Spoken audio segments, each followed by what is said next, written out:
আল্লাহ রাব্বুল ইজ্জত ওয়াল জালাল কোরআনে কারীমের 19 নম্বর পারা 25 নম্বর সূরা আল ফুরকানের 65 নম্বর আয়াত থেকে আল্লাহ বলছেন ওয়াল্লাযীনা ইয়াকুলুনা রব্বানা সরিফ আন্না আযাব জাহান্নাম ইন্না আযাবাহা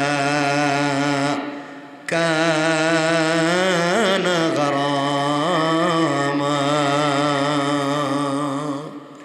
আল্লাহ রাব্বুল ইজ্জত ওয়াল জালাল বলছেন মুসলমানেরা রূহকে তোমরা শক্তিশালী করো। রূহ যদি পাওয়ারফুল হয়ে যায়, কিয়ামতের আগে মৃত্যুর আগে তোমরা যদি রূহকে শক্তিশালী করে হাত উঠে দোয়া করো, সাকারাতের আগে গারগারা শুরু হয়ে যাওয়ার আগে, কবরে চলে যাওয়ার আগে, মালাকুল মউত আজরাইল পৌঁছে যাওয়ার আগে, সাদা কাপড়ে প্যাকেটিং হয়ে যাওয়ার আগে যে গোলাম আমি আল্লাহর কাছে হাত উঠাইয়া তওবা করবে, তওবা করতে দেরি হবে। আল্লাহ বলছেন বান্দারে তোমার দোয়াকে কবুল করে মাফ করে দিতে আমি আল্লাহর 1 মিনিটও দেরি হবে না। পড়েন সুবহানাল্লাহ। দোয়া কবুল করবেন কে? জোরে বলেন কে? আল্লাহ বলছেন তিনি রোজাদারের দোয়াকে কবুল করেন কয়ভাবে? 3 ভাবে। কয়ভাবে? আসতে বলবেন না, জোরে বলেন কয়ভাবে? আরো জোরে বলেন। রোজাদারের দোয়াকে আল্লাহ তাআলা কবুল করেন 3 ভাবে। আল্লাহ রাব্বুল ইজ্জত ওয়াল জালাল আত-তারগীব ওয়া তারহিব রাসূল পাক সাল্লাল্লাহু আলাইহি ওয়াসাল্লাম বলেছেন ইন্না লিল্লাহি তাবারাকা ওয়া তাআলা উতাকাউ ফি কুল্লি ইয়াউমিন ওয়া লাইলাতিন ইয়ানি ফি রমাদানা ওয়া ইন্না লিকুল্লি মুসলিমিন ফি কুল্লি ইয়াউমিন ওয়া লাইলাতিন দাওয়াতুন মুস্তাজাবাতুন। রাসূল পাক সাল্লাল্লাহু আলাইহি ওয়াসাল্লাম বলেছেন রমজানের প্রতিটি দিন এবং প্রতিটি রাতে আল্লাহ পাক জাহান্নাম থেকে জাহান্নামের কয়েদিদেরকে মুক্তি দিয়ে থাকেন। আরেকটা জোরে বলেন। যারা জাহান্নামের অনন্তকালের কয়েদি, যাদের আর মাফির সম্ভাবনা নাই, রাসূল পাক বলেছেন, আল্লাহ বলেছেন এমন কয়েদিদেরকেও প্রতিদিন এবং প্রতি রাত্রে আল্লাহ জাহান্নাম থেকে মুক্তি দিয়ে থাকেন। সুবহানাল্লাহ। তো আসতে বললেন। কাকে মাফ করেন? জাহান্নামের কয়েদি। কয়েদি মানে কি? যার সাজা হয়েছে নাকি? অপরাধ একটা, সাজা হয় নাই আরেকটা অপরাধ।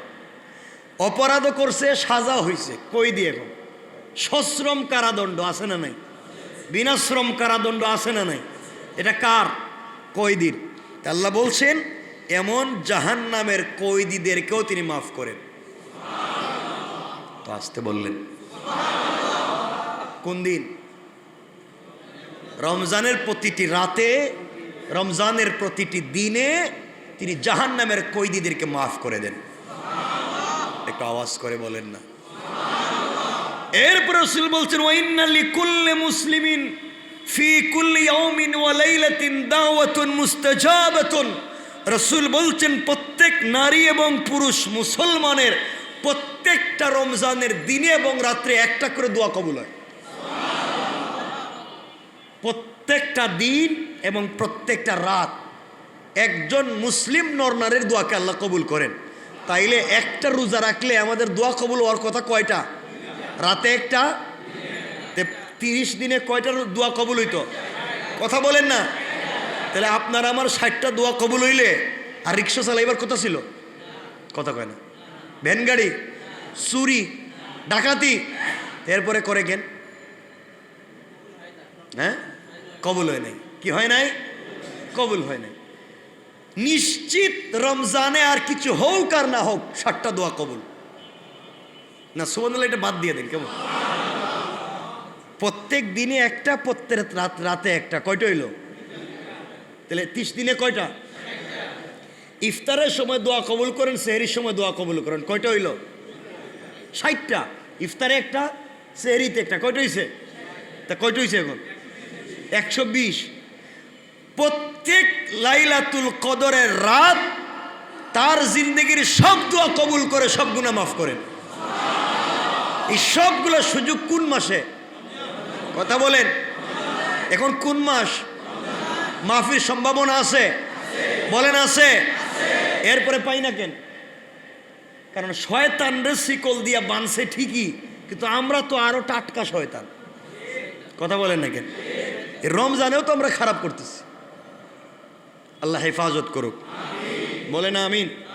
তাহলে এতটুকুন মনে রাখেন যে রমজানের দিনে এবং রাতে একজন বনি আদমের একটা করে দোয়া কবুল হবেই হবে, ইনশাআল্লাহ, ইনশাআল্লাহ। আমার বন্ধুগণ, কথাগুলোকে সংক্ষেপ মনোযোগ দিয়ে শোনেন। এক নম্বর, আল্লাহ রসুল সাল্লাল্লাহু আলাইহি ওয়াসাল্লাম বললেন, বান্দা যে জিনিসটা চায় সে জিনিসটা সরাসরি আল্লাহ তাকে দিয়ে দেয়। তখন বান্দা মনে করে যে তার জন্য তার দোয়া কবুল হয়ে গিয়েছে, অর্থাৎ বান্দা আল্লাহর কাছে চাইছে, আল্লাহ আমার ছেলেটারে তুমি কানাডা পাঠাও, কানাডা পাঠাও, কানাডা পাঠাও।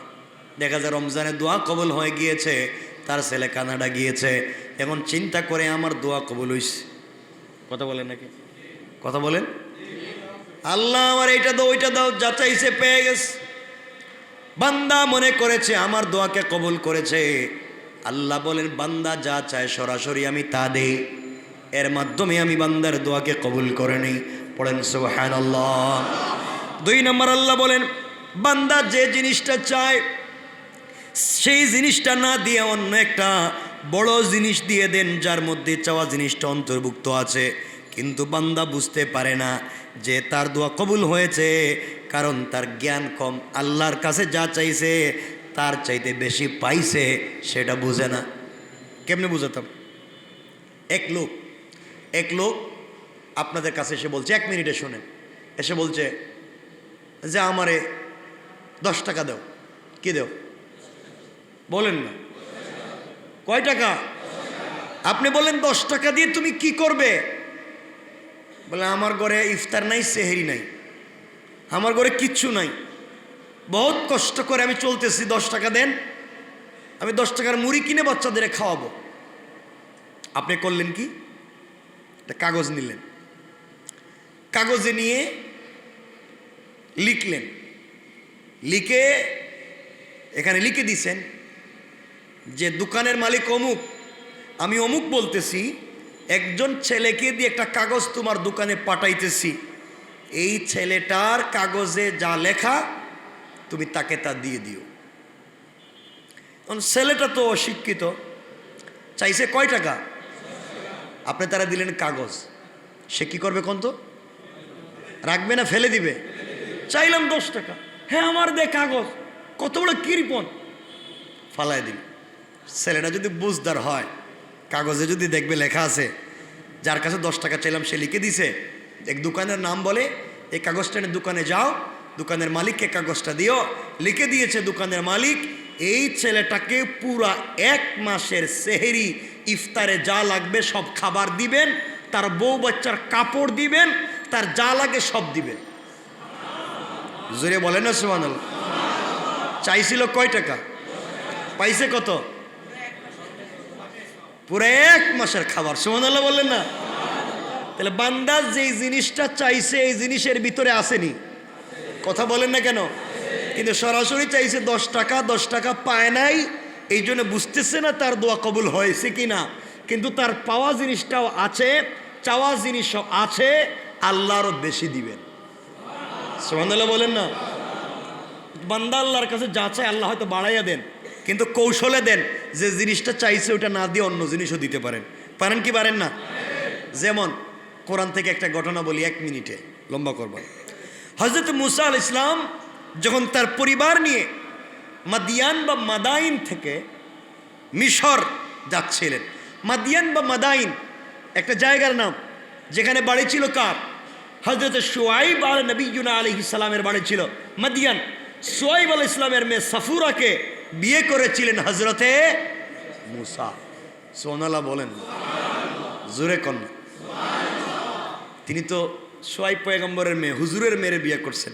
আপনারা তো হুজুরের মেয়ের নাম শুনলে কবেন দৌড়, এর বিয়ে করে লাভ নাই, এটা বুরকা পরবে, হাত মোজা পা মোজা পরবে, স্টাইল করতে পারবে না, এর বিয়ে করে লাভ নাই। ঠিক কিনা? ঠিক কইছে কেন? এটা ঠিক কইছে কেন? মানে তোমার নিয়ত খারাপ দেখতেছি। তুমি ঠিক কইছো? তো বিয়ে করতে 30 বছর বাকি, ঠিক কইছে? হ্যাঁ, যারাই করেন একটা পর্দানশীল স্মার্ট, পর্দা একটা স্মার্ট, পর্দার মধ্যে একটা স্মার্টনেস আছে, এটার মধ্যে একটা সোসাইটি আছে, এটার মধ্যে একটা কোয়ালিটি আছে, এটার মধ্যে একটা মহাব্বত আর ভালোবাসা আছে। দিয়েছেন কে? এই যে দাড়ি, এই দাড়ির মধ্যে দুটো জিনিস আছে, একটা হচ্ছে পুরুষত্ব, মানে এটার মধ্যে আসে পুরুষত্ব এবং বীরত্ব, এই দুই জিনিস দাড়িতে আছে। যার দাড়ি নাই তার মধ্যে দুই জিনিস নাই। যেমন আপনাদের যাদের নাই, আপনাদের নিয়ত কি রাখবেন না? আওয়াজে মনে হইলো রাখবেন না, মনে রাখবেন তো ইনশাল্লাহ। রেখে নেন, দাড়ি কাটেন কেন? কি সব, মানে কি লাভ হয় দাড়ি কাটতে? আমি দাঁড়িয়ে রাখছি, খুব খারাপ লাগতেছে, খুব বাজে লাগতেছে, মানে কেউ বলতেছে না কিছু, মনে হচ্ছে বাজে লাগতেছে। বাজে লাগলে কি আর না লাগলে কি, রাখছি তো রাখছি। কে বলেছেন রাখতে? আমার কলিজা টুকরা প্রিয় হাবিব বলেছেন রাখতে। ভাল লাগলেও থাকবে, না লাগলেও থাকবে। এটার নামই হচ্ছে ঈমান, এটার নামই হচ্ছে ভালোবাসা। আল্লাহু আকবার। হযরত মুসা আলাইহিস সালাম থাকতেন কই? কথা বলেন না। ফেরাউনের বাড়িতে। মুসা আলাইহিস সালাম থাকতেন কই? ফেরাউনের বাড়িতে। আমরা ঘটনার দিকে যাচ্ছি না, ফেরাউনের বাড়িতে থাকলেন, বড় হইলেন। কিন্তু ফেরাউন কি জানতো উনি মুসা? কথা বলেন না। ফেরাউন স্বপ্নে দেখছিল বনি ইসরাইলে একটা বাচ্চার জন্ম হবে, যে জন্মের পরে তার সিংহাসন যাবে, হে বেইজ্জত হবে। এই জন্য ফেরাউন পুরা দেশে ঘোষণা করলো ওই ছেলেকে হত্যা করা লাগবে। এই জন্য পুরা দেশে ঘোষণা করে দিল যে ছেলে জন্ম নিলেই হত্যা, ছেলে জন্ম নিলে। এর আগে আইন করলো বার্থ কন্ট্রোল, জন্ম নিয়ন্ত্রণ আইন করলো ফেরাউন। কিছুদিন যাওয়ার পরে বলল যদি ভুলে বাচ্চা জন্ম নেও ফেলে তাহলে হত্যা। এখন দেখলো এইভাবে কয়েক বছর যাইতে যাইতে এই দেশে কোনো ছেলে মানুষ নাই, কাজের জন্য খেদমতের জন্য মানুষ নাই। ঘোষণা করলো 1 বছরের ছেলেকে ছেড়ে দাও, 1 বছরের ছেলেকে মেরে ফেলো। কে বলল? যেই বছরের ছেলেদেরকে বাঁচাইয়া রাখবার কথা, এই বছর জন্ম নিলেন হজরতে মুসা আলাইহিস সালামের ভাই হজরতে হারুন। আর যেই বৎসরের বাচ্চাদেরকে মেরে ফেলবার কথা, এই বৎসর জন্ম নিলেন হজরতে মুসা। সুবহানাল্লাহ নাই? আরো জোরে। তো এই ঘটনা আপনারা জানেন, ঘটনা বললে আমাদের লম্বা হবে না, আমরা 1 মিনিটে শুনি। হজরতে মুসা আলাইহিস সালাম জন্ম নেওয়ার পরে মা চিন্তা করলেন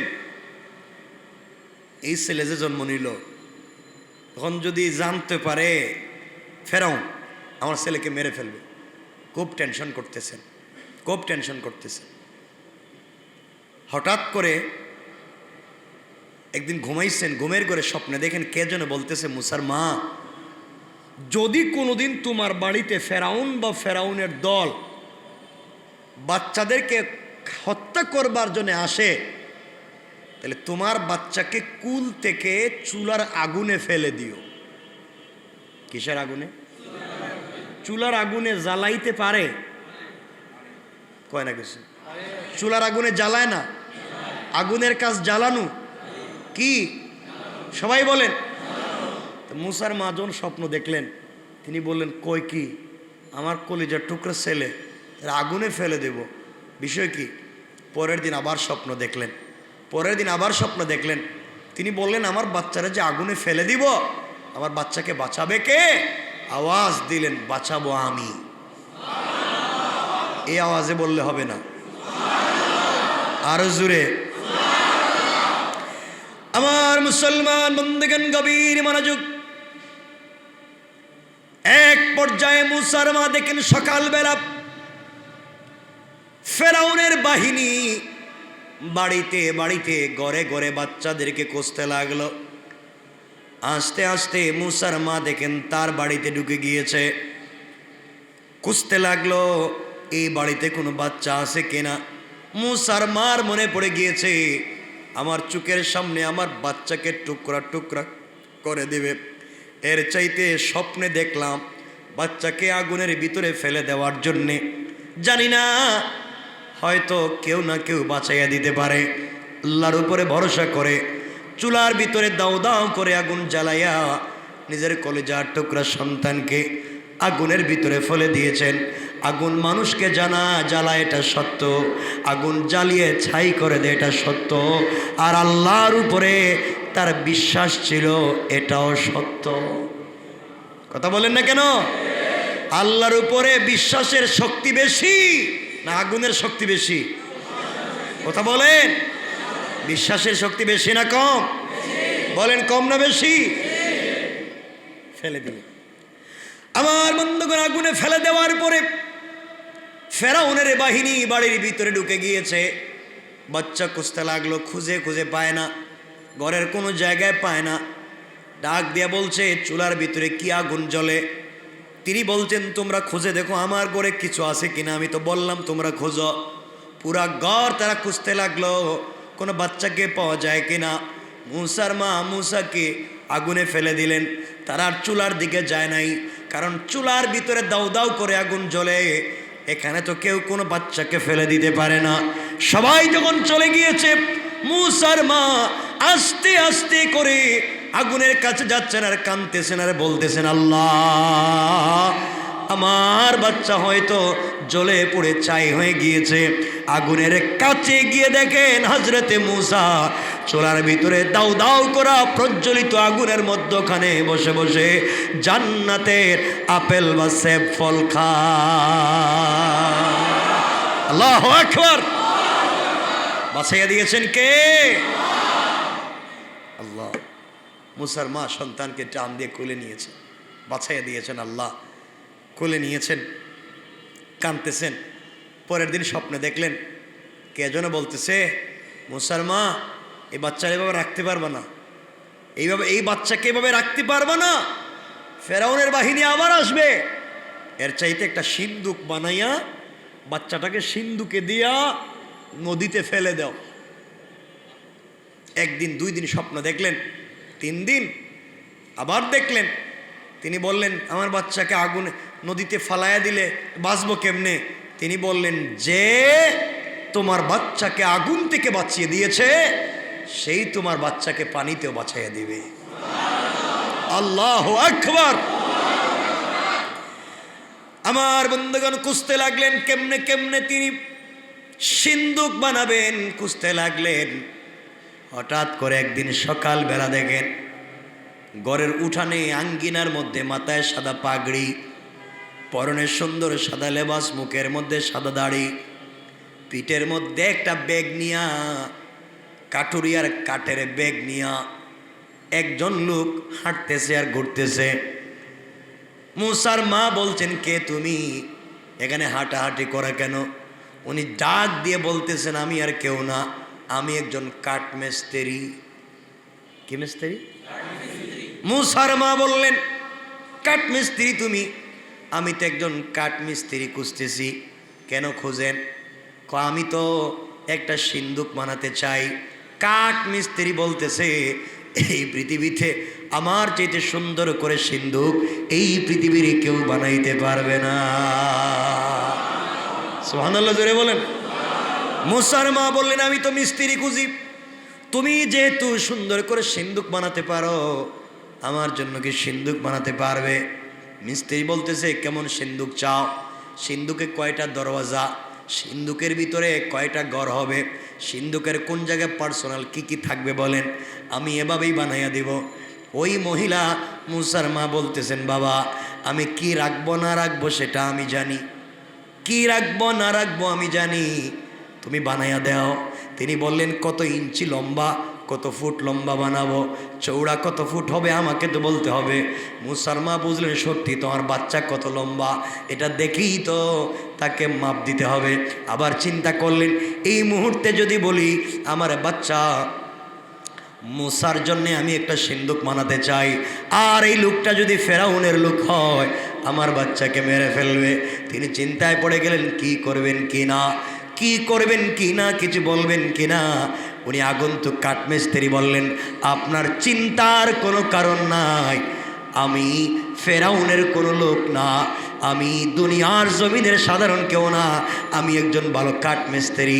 আপনি বিশ্বাস রাখতে পারেন, আপনি বিশ্বাস রাখতে পারেন, আমার কাছ থেকে আপনার কোনো ক্ষতি হবে না। মুসার মা ডাক দিয়ে বলছেন, বাবা সত্যি যদি তা হয় তোমাকে বলতে চাই, শোনো, আমার একটা বাচ্চা আছে যার নাম রেখেছে মূসা। এই বাচ্চার জন্য সিন্দুক বানাতে চাই। ফেরাউন আমার বাচ্চাটাকে হত্যা করতে চায়। তুমি আমাকে বললে আমি তোমাকে দেখায় দিতে পারি, কিন্তু তোমাকে তো আমি চিনি না। তিনি আশ্বস্ত করে বলছেন, মা টেনশনের কোনো কারণ নাই, বিশ্বাস রাখুন আমার দ্বারা আপনার কোনো ক্ষতি হবে না। আমার বন্ধুগণ কাঠ বের করে দিলেন। কাঠ বের করে যখন দিয়েছেন, এমন সময় মূসার মা বললেন, পাতাম কোথায় পাবেন, লোহা কোথায় পাবেন, কি দিয়া জয়েন্ট দিবেন? মূসার মা ঘরের দরজার চিপায় দাঁড়িয়ে আছেন। তাকাইয়া দেখেন মিস্ত্রি কাঠ হাতে নে, মুখ থেকে লালা বের করে লাগাইয়া দে, আর ওই দুইটা কাঠ আপনা আপনি জয়েন্ট হয়ে যায়। মূসার মা আশ্চর্য হয়ে চুকের পরিচয় আল্লাহকে ডাক দিয়া বলছে, আল্লাহ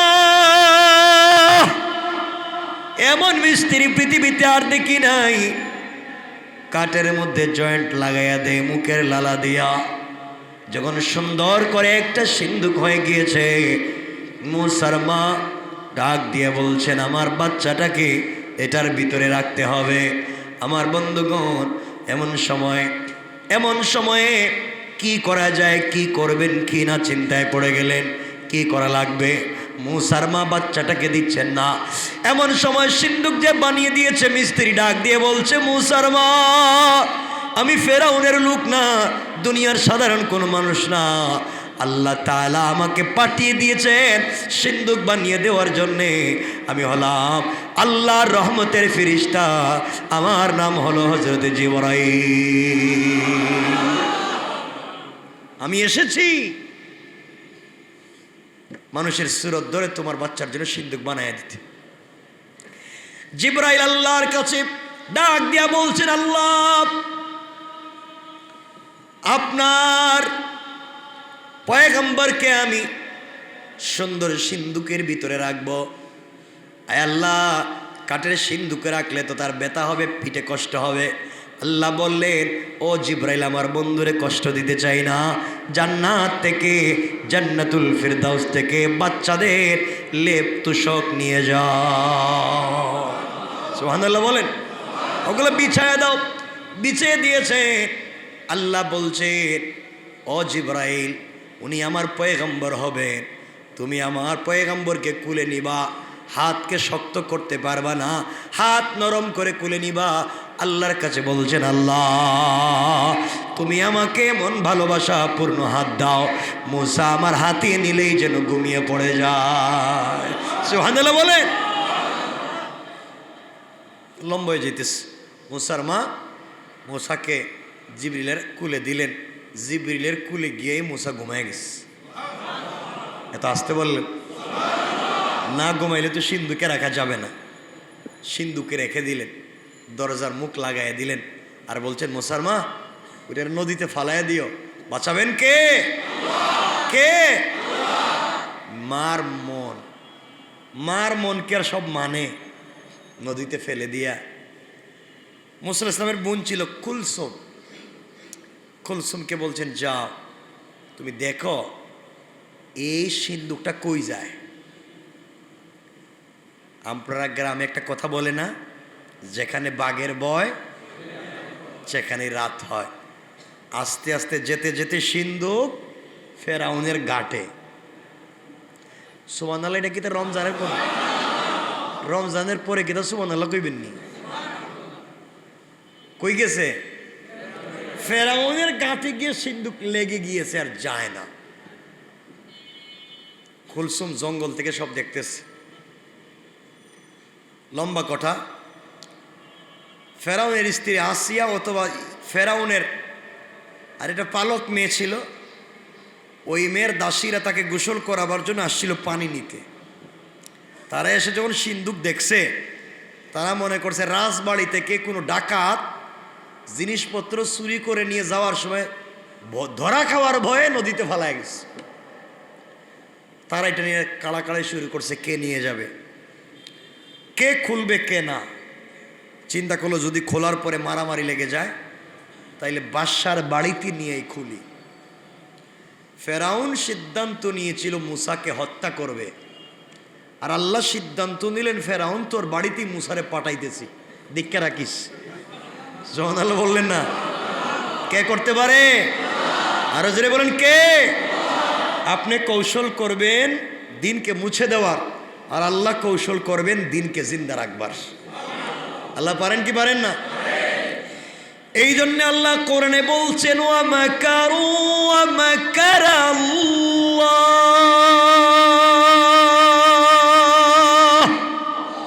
ওয়াল্লাহু খায়রুল মাকিরিন।